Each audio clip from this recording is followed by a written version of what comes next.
আব্বা ডাকবে, এসে আব্বা ডাকবে। পিআইও যে কি জিনিস আব্বা ডাকবে তাকে। আমি পিআইও চেয়ারম্যানকে যদি বলি যে আমি রাত 2টার সময় যাবো, আপনার বাড়ি রেডি থাকেন, 12টা, আমি সেই অফিসার।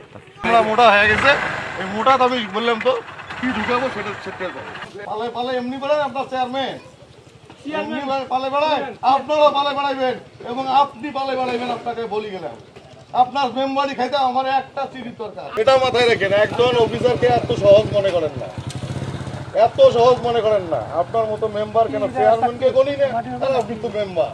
বলি গেলাম আমার একটা চিঠি যথেষ্ট। চিঠি একটা ঢাকায় যাইতে যতক্ষণ পৌঁছিবে অতক্ষণ আসবে। আমি আপনাকে দেখাই দেবো, প্রমাণ করে দেবো। আমার কথা, আপনি আমার চাকরিতে মেম্বারটা খাই নিলে সমস্যা কি হতো?